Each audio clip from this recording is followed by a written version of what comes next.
Hey, you all. Welcome back. It's a new year. Happy New Year to you all. We are going at it hard this year. I'm going to be adding some new things to the channel. So y'all stay tuned to that.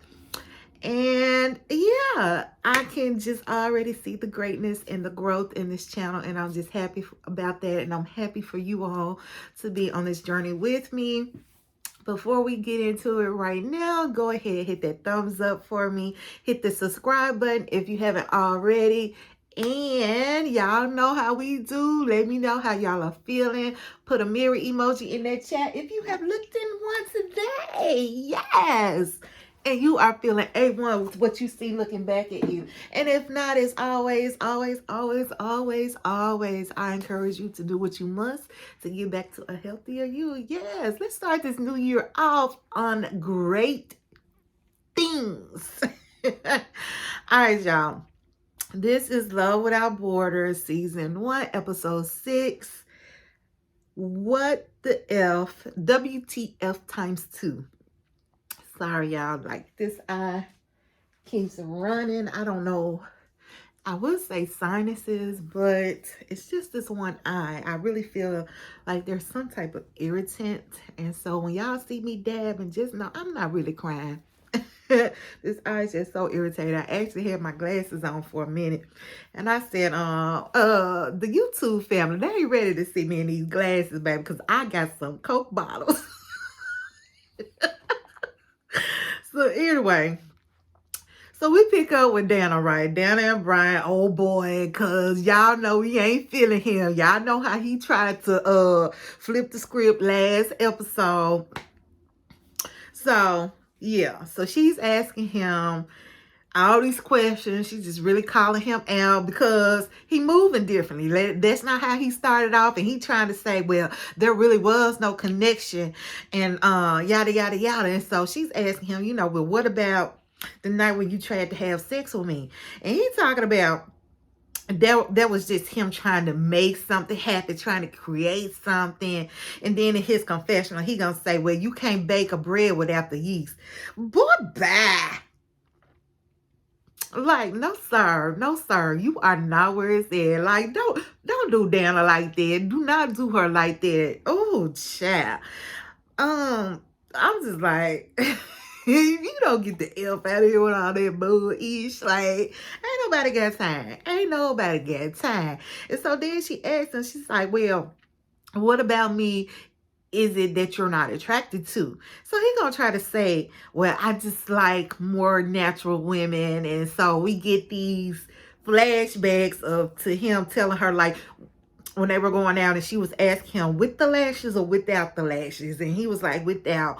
Or when they were out in the city shopping and they were cuddling up under their big ass ornament, and he tells her, you know, I don't know, he was flirting or something. And she was just like, oh, you're making me blush. And so he gonna sneak in. Well, that means you ain't got to use the blush. You know, so we get glimpses of him saying stuff like that. And what and all that. So then he was just like, he, of course, he don't like that. And so she says, it sounds like, you know, you're trying to say I'm superficial. And she was like, but aren't you being superficial too? If you're calling me superficial, I'm like, girl, yes. I like, you know what? I like that Dana was like calling him out on his ish, because he was straight bull. Like, I just think if there would have been me, he would have had a whole different response. I would have been like, oh, that's how you feel? That's how you feel? Really? Okay, we're going to be done. I'm out. Call me a Uber cab, whatever. Get me to that damn airport. I ain't got to see your ass no more. Like, that would have been my, like, literally, that would have been my whole take. But I do respect her, and like how she coming at him and she's calling him out on the BS. You know what I'm saying? Because you know this is not how you were moving at the beginning. And you know that that's really not how you were feeling. It wasn't until you found out her age, and now all of a sudden you trying to nitpick and make issues out of this, that, and the other. And I just don't like it. I just don't like it. But yeah. Anyway, so she was just like, she just really wants to know what the truth is. She just does. She's not feeling like he's being honest, and he's not. He's not. And sometimes, Daniel, you just gotta leave well enough alone. Like, is he even worth trying to dig and find out what the truth is? And at this point, I don't think he is. Like, you called him out, you held your composure, and you did it nicely. And I would have let that been there on that. You know what I'm saying? So, but yeah. Anyway, 22 days left. No, we're 22 days in, right? At Dubai. Like, I'm trying to speed up the process because Gerline getting on my nerves. And I know I'm not the only one. I know I'm not the only one whose nerves she is getting on. But anyway, so she out shopping for a Christmas tree, Christmas decorations or whatever. She's trying to decorate the apartment to make amends to Shreyas for going off on him when they got home from the dinner. I'm just like, why is it always an afterthought and you want to come and apologize and try to make up? You know what I'm saying? But in the moment, you just be edits. Like, I don't get it. Make it make sense. So they sit down. They end up talking about the dinner, and they basically blame it on the alcohol. You know what I'm saying? And so he said, he understood where she was coming from. I don't. I don't. Like, really, I don't. I don't get why, because I don't understand why he's saying he understands, because I don't understand why. Like, I don't get it. But she went on to say, she appreciated him for trying to take up for her and yada, yada, yada. And don't ask me what the yada, yada, yada is, because I don't know. At this point, I'm still not understanding why he said he understood why she acted like that. Because it just didn't make sense to me. She seems to get drunk, act a fool, and then want to come apologize the next day. That's what it seems like to me, and that don't make sense. There is no sense in that. So, but anyway, so they chop it up to being the tequila they were drinking, and they call it the truth, and they keep it moving. All right, if it works for them, so be it. Day 19 in Paris, Aaron and Maya, we see them out and about shopping. They sitting down at a little bistro, having some, I don't know, probably some tea or something. And so they chit-chatting. I'm only putting this in here because they're chit-chatting. And Aaron continues to show his lack of common sense. Like, he did not know who the president of these United States was.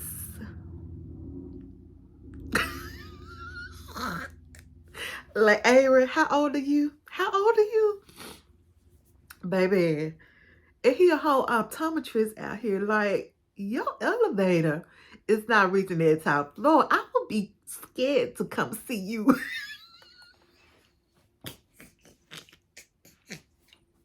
Like, some things you should just know. But anyway, they end up taking this little road trip to go see Maya's family for Christmas. And so, while they're in the car to pass the time, they're playing this game. And it's basically like answering pageant questions as if you were in the pageant. Keep that in mind, as if you were in the pageant. So, Aaron asked Maya a question, and so he answers it in his very pageantry voice, right? And so then Aaron gets a question, and his was something like, where do you see yourself in 5 years? So Aaron goes on and on and on and on. Sorry, y'all. Aaron goes on and on and on and on about his career, what he want to do. He wants to become an entrepreneur, yada, yada, yada. And mind you, he's also not talking like in his pageantry voice. He just talking like they having a whole conversation, like they just chit-chatting, and Maya asked him, so, what do you see yourself in 5 years? What do you see yourself doing? So anyway, so Aaron said, if the game, it probably went over his head anyway. That's what he was supposed to be doing. Oh, child. Oh, Lord forgive me. But anyway, uh, but Mael gets upset with him because not once in his whole soliloquy of what he wants to do in 5 years did he mention anything about a relationship, and definitely not a relationship with Mael. So Mael asked him, and he was just like, well, what about a relationship? What do you see yourself, when it comes to a relationship? And so Aaron was just like, I can't answer that. It's hard for me to vision that. It's hard for me to put that in my vision. So Mael, he gets to his confessional, y'all, and he's like, pissed. Y'all know Mael. He was not feeling that. And anyway, basically Mael really wanted to be like, what's up? Why are you even here then? Yeah, I know that's what he really wanted to say in that confessional. Like, why are you here? Aaron, what's the dealio? It's day 18 in Ireland. Dana's still there, baby. I would have been hopped on that plane back to the US, but she is still there. So she and Brian, they're going to meet his sister, and we see them meet up. And to be honest, y'all tell me if it was me, but his sister looks like Dana. Like, they seriously favor each other as far as, like, aesthetically, with the whole makeup, the blonde hair, seeming to want to be all zhuzhed up, snazzy and jazzy. You know what I'm saying? Like, did y'all not get that vibe? Tell me if I drop a 1 in the chat if y'all got that vibe that Dana and his sister were similar in their styles. Drop a 2 if you feel like, nah, okay, that's just you. That's your thinking. Let me hear it from you. So, but anyway, yeah. So you could tell Dana was nervous. Like, even in her confessional, she starts tearing up because, at this point, she just doesn't know what Brian wants. And so she's not feeling wanting. And I can understand that feeling because this is how he's giving off those vibes. Like, I'm so uninterested. And it went from it was such a stark change to it went from like, okay, I'm all in to I'm all not in. It was no gradual thing. Like, okay, as we're getting to know each other, I realized, hey, yeah, we're not really compatible. It was just like, I do, I don't, So I get her feeling that way. So she ends up, they're all sitting around talking, having some drinks. So she ends up getting up, going to the bathroom. So when she does, at that point, Brian and his sister, of course, talk about her. And so, his sister is, basically like, you should give her a try. But we also find out that Brian just is not good in no relationships. He's just not. He doesn't like to put the time and the effort in. So to me, it seems like Brian is a lazy dater.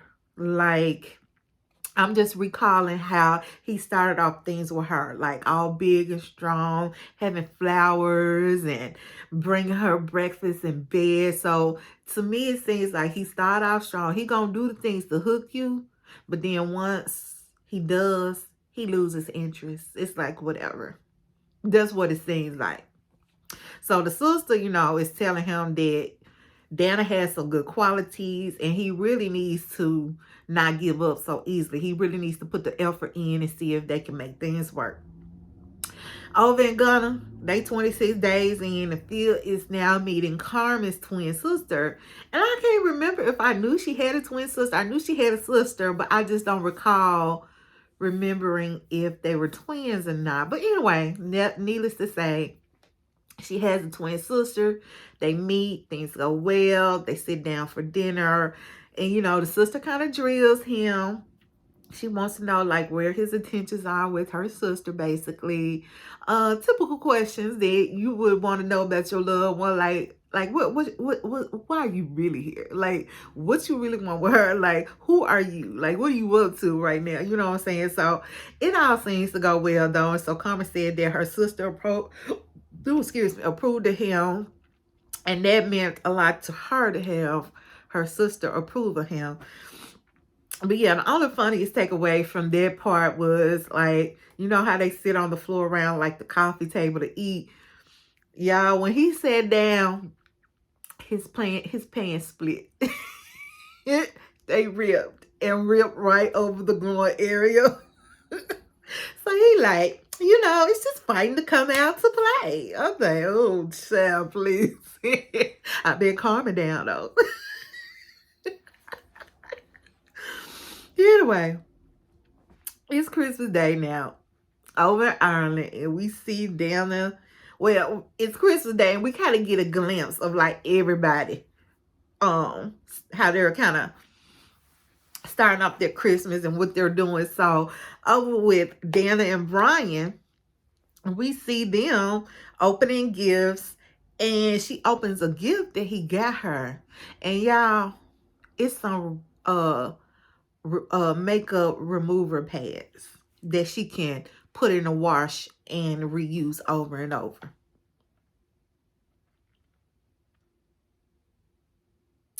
I would have chunked it right in his face and would have said, F you. Like, you don't get to tell me how and what I do with my body. Like, oh, Brian, you can go straight to hell, respectfully. Over with Carmen and Phil, they exchange gifts as well. And so he ends up getting her this swimsuit, right? He said he saw it on the model at the store, the little mannequin model, and the mannequin was full and voluptuous like her, and it just looked so good, and he saw it and he thought it would look good on her, and he was just like, oh yeah, this is Carmen's style. This is something she would definitely wear. Meanwhile, in her confessional, Carmen is like, I would not wear this. It look like somebody granny panties, and she holds it up, y'all. Those things were big, though. They really were. Oh, Shrez and Gerline, they back at Vija's house for a party. That's the party house. So they're there for a Christmas party, and Gerline is being Gerline. So at one point we see her trying to control what Shrez is drinking, talking about you're drinking vodka, don't drink the vodka, and I'm thinking like, who are you to try to control somebody? Because you can't even control your own drinking, because every time you drink, you act a plum fool. So like, who are you to try to control what somebody else is drinking? I just didn't understand that. But anyway, they're headed home from the party, like they're walking to the car, or walking to get a cab or Uber or something, and she ends up starting an argument. Like, I feel like they argue every day. So she ends up starting an argument about women's rights there, and then she videos the whole argument, which probably did not help to de-escalate, but only escalate the situation. And it was just like, why is that the time to pick a fight about women's rights? I just didn't get it. And then why is it a time to pick a fight about women's rights with him, period, if he doesn't control the laws? I can see maybe having a discussion, especially if your views are differing from one another. But yeah, it was just mm-mm. And then she said she recorded the argument so they can use it for context when they come back to discuss it. Yeah, that girl, she, I don't know what to say about her. Like, I really don't. So we just gonna keep moving because I'm at a loss for words when it comes to her. Um, it's day 24 with Naeem and saying Chandra, whatever, Chandra. And so they're in Panama, right? So Chandra decides to take Naeem to the nightclub. She still says she's feeling some type of way about not taking him to Thanksgiving dinner because she knew she was wrong for that, right? So yeah, so she's feeling bad about that still. So she lets them know as they're getting ready that their Uber driver is one of her exes. Like, so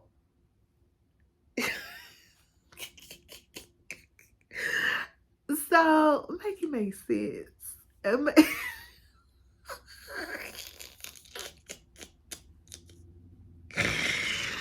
Oh, so you don't just call it Uber, you call your ex. And then the ex decides he's going to invite himself to hang out with them for the night. Y'all, ain't that some crazy stuff?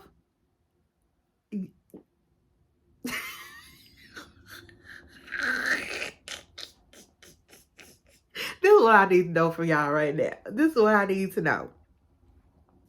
I need y'all to drop me a 3 in the chat if y'all think Chandra was wrong for inviting her ex to not only be their driver, but to come be their third wheel. Look, I ain't gonna even give y'all another number to choose from because I cannot see anybody saying otherwise. So go drop that 3 in the chat. It's weird. So they at the club, right? And Chandra and Naeem, they seem to be vibing, having a good time. He said he's really never seen her cut loose like that and just move so freely. And I said, and not be so stiff and have that broom stuck up her booty, but in her confession, she is telling us, she done had about 4, 5, 6 drinks. So I said, oh, that's why she's feeling so good and has come down off her broomstick. But anyway, but yeah, they're having a good time. And before you know it, she up grounded on the ex. Enrique, Mr. Enrique, the Mr. Cab driver, the Mr. Uber, the Mr. I'm gonna be y'all third wheel. Like, oh, and so Naeem is pissed, as he should be, because he's looking and they're just doing this right there. Like, he's there. It's like, let's not even try to hide it. Like, baby, when I say they was getting it, they were getting it. Like, And so Naeem decides, well, you know what? I'm done. He leaves the club. And I will say this about Naeem. Like, I like this about him. Like, just like with the Thanksgiving dinner, he ain't sit around and wallow or just sit at the house being bored. He gonna find a way to make his own move. So, like, even at the club, he still left and was like, you know what? I'm gonna get where I need to be. So, anyway, yeah, he decides to leave. Over in Paris, it's day 27, and Mael and Aaron, so they're now with his folks, his 2 brothers and his mom. And can I just insert, baby, all of them look alike. Like, every last one of them. So, like, Mael face is plastered on 3 different other people. So, anyway, they sit down and they're eating, and of course they're trying to pick up on how things are going with Aaron and Maya. So Maya, he ends up getting up, going to the bathroom. I don't know if this is production telling them, hey, go to the bathroom so they can get footage of the people talking or whatever. So yeah, he ends up going to the bathroom. And so when he does that, Aaron, they're asking Aaron about them specifically. And so Aaron is just like, things are going okay, that they're good, they get along fine. But when it comes to being romantic, it's just not there. It's just not there. And so, Maya, when he came back to the table, Aaron ends up, telling him what he told his family, like that they get along fine, yada, yada, yada. But then when it comes to the romantic department, like, it's just not there. It's missing. There's not a click, you know what I'm saying? And so Mael, he all in his feeling. He feeling some type of way because just the other night, he says they hooked up. Now, what the hookup mean, I don't know. So a few scenes back, we see them saying that, and I say that because to me, it all came across differently. We see them saying a few scenes back, like I said, that Aaron says like that they got physical, like maybe they were just kissing. And then Mael had said that they had kind of made out, but now he's saying they hooked up. So to me, hook up means they did the do, like there was sex involved. But so I don't know to what extent they have gone, like how far they've gone within that. I find it hard to see they went from not doing nothing to straight sex. But I mean, it could be. Sometimes you just wanna. Sometimes you feel like a nut. Sometimes you don't. You know what I'm saying? So I don't know. But anyway, so Mael's feeling some type of way because he like, we done hooked up. Now you talking about some, you ain't feeling romantic between us. And so I was just like, who knows what all went down in this 6x6 room with this. that little closet of a room. But anyway, it's day 25 in Panama. So it's the day after the club. And we find out that Naeem, when he left the club, he got his stuff and went to a hotel. See what I'm saying? That's what I'm talking about. Naeem be making shit happen. Like, he's like, F this mess. You know what I'm saying? So he went to go stay at a hotel. And so he comes back to the house the next day. And he's trying to talk to Chandra. And she's acting like she's so busy. And she can't just stop for a moment. So he sits down and he waits. Because he like, oh no, you gonna talk to me. You know what I'm saying? So anyway, he sits down and he wants to know, like, what happened? What happened? You know what I'm saying? What happened to Mr. Enrique, Mr. Uber driver, Mr. I want to be y'all third wheel. You know what I'm saying? So we find out that Enrique stayed the night because Naeem already knew that because when he came back to the house, the guy's car was still at the house. Weird. Gonna drop the threes because y'all know she was wrong. So anyway, so yeah, so not only did he stay the night though, peep this, we found out that he also slept in the same bed with Chandra.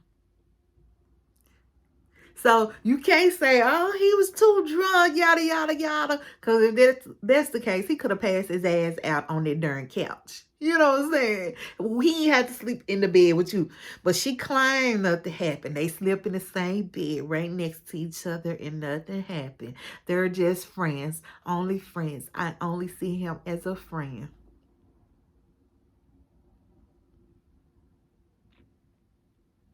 Bullish.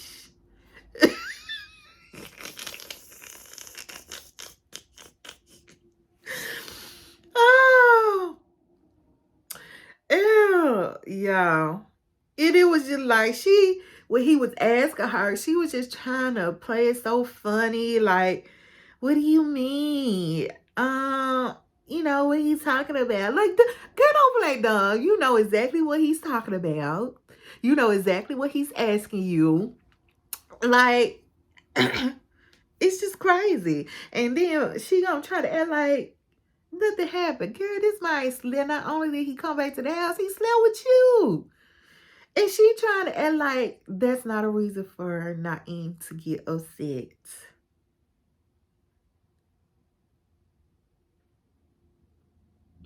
It's basically over for them at this point. It really is. Because you know what? As much as Naeem play around, I don't blame him for feeling how he's feeling right now. She did wrong for that. She wrong. She is wrong. Wrong, wrong, wrong. Ain't no way to twist and spin it. She wrong. So he's just like, you know what? I know my worth, and this ain't it. And so I wouldn't be surprised if he leaves at this point. I really wouldn't. Because I know I would. If I were in his situation, I definitely would. Like, so many of these folks, I would have been throwing them deuces up, like Brian, Chandra, Mael.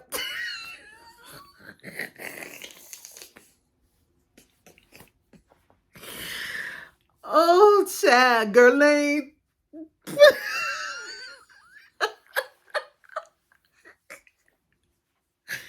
Oh, baby. No. I've been friends. We 26 days in now. Or 28, sorry. And so, Mael, he still feeling some type of way. And so, he's being a little passive aggressive, like asking Aaron, well, how did you sleep on the couch? Like, this man gonna sleep on the couch, so. Sorry, y'all. My son had to change pharmacies and trying to get all that situated earlier, and they keep sending me notifications. So anyway, yeah, so he already knew Aaron slept on the couch. He had to slide it in. He was sleeping on the couch. I was sleeping on the couch again.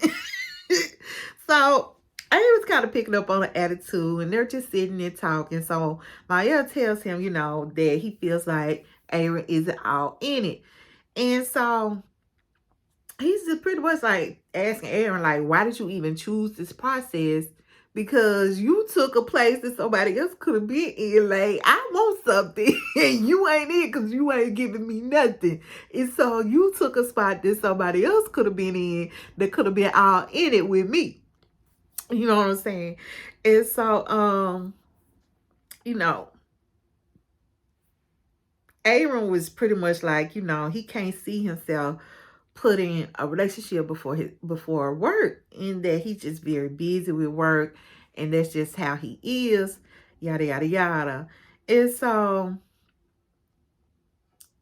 the other thing was, that Aaron is just inexperienced and not allowing love to grow versus just having these sparks, right? So this is Mael thinking like he's waiting for that love at first sight feeling, like all the sparks to come right away versus just letting it grow. And so he's not allowing that. He's not allowing that versus just, having things grow. So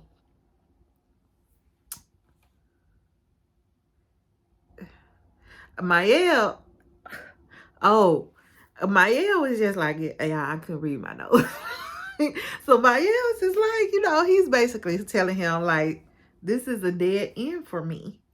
Because he feels it. He knows Aaron ain't all the way in.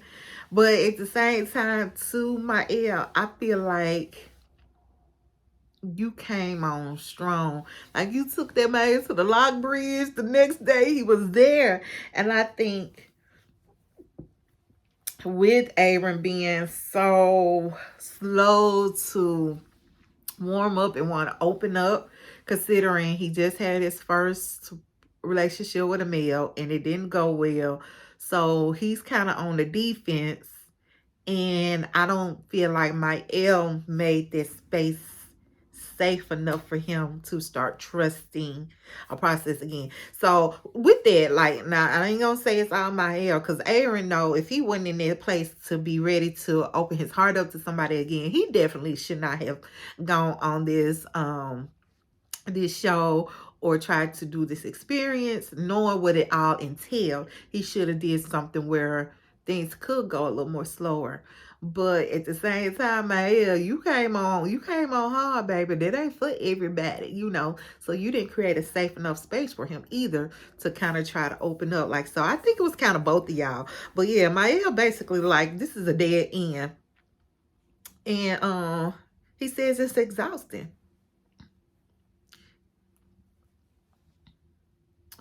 And so when he said he feels exhausted, like, I can kind of relate to that. Like, I've been in a relationship too where I felt like I was carrying most of the relationship, and I feel like that's kind of what my L is doing here. But my L is trying to, I ain't gonna say he's carrying the whole relationship. He's trying to create something that's really not there. In my case, it was an established relationship, but I felt like within that I was carrying the relationship. So I get when he's saying he's feeling exhausted, because I've been in a relationship and felt exhausted with it. And I don't think that should be like an ongoing feeling. I think maybe at times you would feel that, but for it to be like a consistent, ongoing feeling, nobody should feel like that. You know what I'm saying?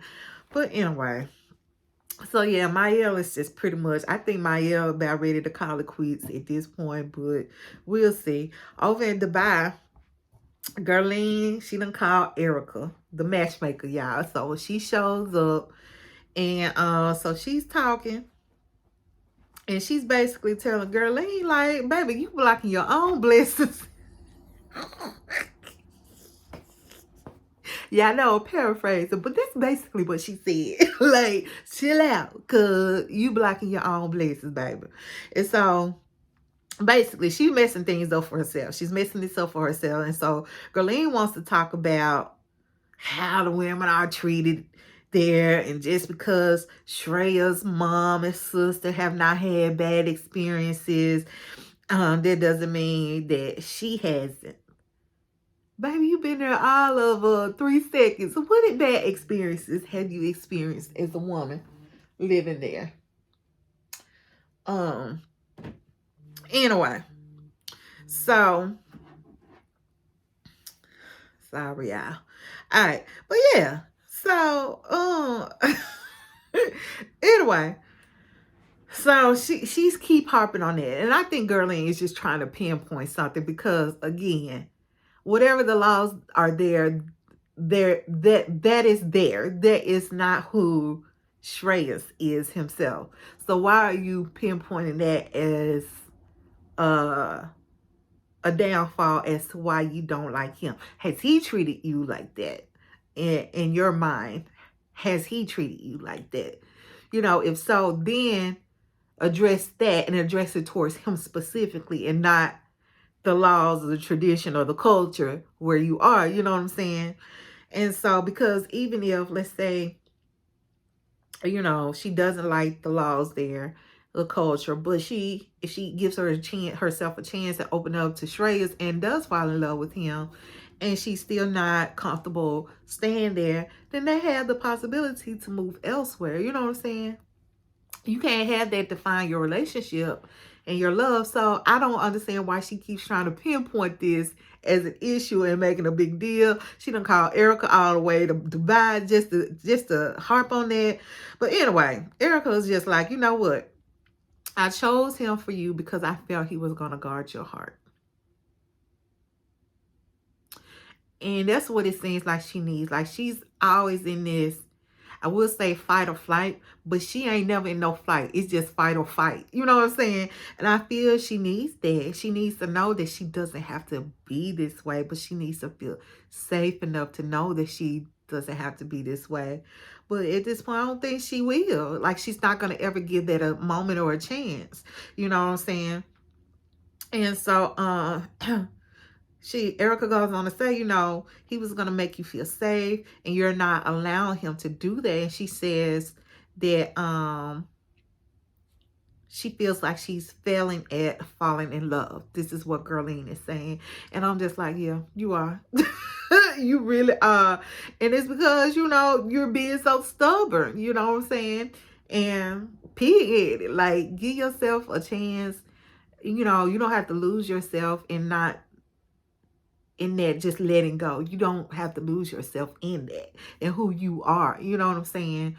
So, but yeah, she's getting it her own way, basically. So over in Ireland, Brian says that after talking with his sister, you know, he's not ready to throw in the towel with Dana. And Dana, on the other hand, says she don't know what to believe from him. And I wouldn't. I wouldn't. Dana don't believe nothing because at this point, like you said, you don't know. But anyway, I get it. He's full of crap. And so she almost said, well, she said she almost wants to say she wishes he would be a jerk. You know what I'm saying? An asshole, basically. And just own it. She wishes that he would say that about himself. And just own it. You know, which I get. Because if that's who you're going to be, like, be that.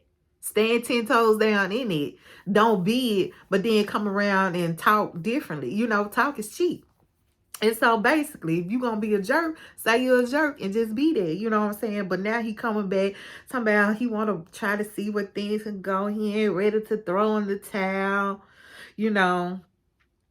And then, you know, he goes on because she was just like pretty much, you know, she has no incentive to keep trying, basically, is what she was saying. There's no incentive there. And she's very hurt. She's very hurt, as you could tell. And I will be too. And I don't blame her for being hurt. But at the same time, I think that, you know, part of it is like her fault in that, you know what, let me take that back. I don't want to erase that. Like, I don't even want to say it's part of her fault because I think she went in with the expectations that this could be a real possibility, and I'm just going to take it as what it is. If it goes fast, it goes fast. If it goes slow, it goes slow. And unfortunately for her, it went fast. Like, they went head first, and they were talking about making a life together. Oh, I can see myself here hosting parties, and y'all, you know, this is what Dana was saying, but he was also feeding into that narrative, you know what I'm saying? And then just to have it, like I said, all taken away just like that, like with no in between, like all of a sudden you're not feeling it, you know what I'm saying? So yeah, I get it. She's feeling duped, and I probably would too. So yeah, I take that back. I don't mean to say that it's really her fault. Like, he's just being a jerk. And that's pretty much all it is to it. So, all that, because all that at the beginning, it just wasn't genuine, you know. So, she said she feels like it was fake and there's nothing more. And I don't blame her. And so, when he, when she told him that, all of a sudden, he's like, but things are growing. Feelings are growing, right? Boy, shut up. So he goes on to tell her he just wants to see the gentler side of her. He knows her struggles. He knows what she's going through. And she needs to learn how to be gentler on herself. Be gentler on them. And that I want to see the little girl inside of you.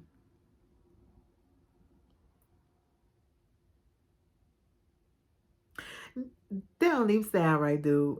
It don't even sound right. Like, who are you? Like, you some type of therapist now?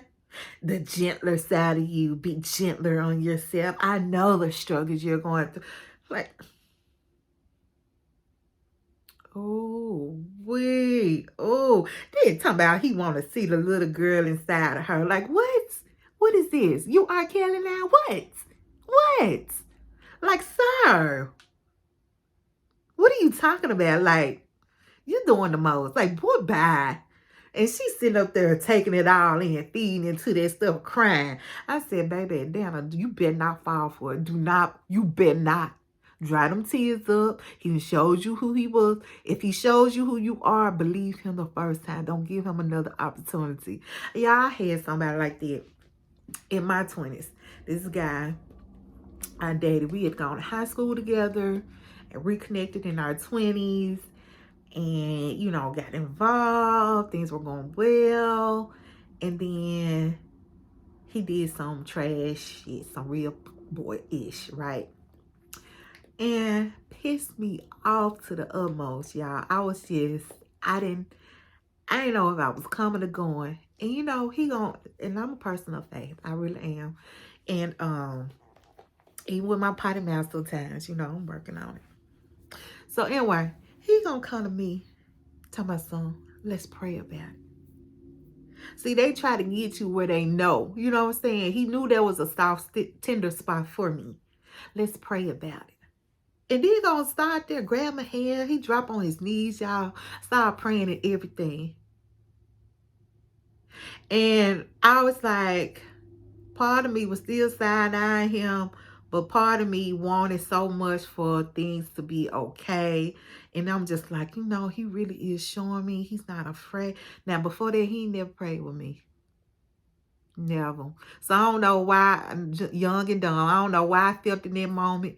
Oh, he's showing this big show of just, baby, a tiger don't change their stripes. That's all I got to say. Anyway, Dana, don't fall for it. Don't fall for it. That was the end, y'all. That was it. Can't wait to see what's up next. This show really is turning out to be kind of good, you know what I'm saying? But I'm curious to see how all these couples work out. I am noticing this kind of pattern. Like I said, this is the first season that a lot of the couples don't get like a lot of the same amount of screen time each episode. Like we didn't really see a whole lot of Phil and Carmen this episode. And I think like last episode, we didn't really see like a lot of Dana and Brian. So yeah, I'm noticing that. And then like the very first episode, we didn't see Naeem and Chandra at all. So yeah. But I don't know, it's pretty cool. I hope y'all stay on this journey with me to the end. And that's all I got. So happy new year. And as always, I'll pray for y'all. Y'all please pray for me. Peace out, y'all.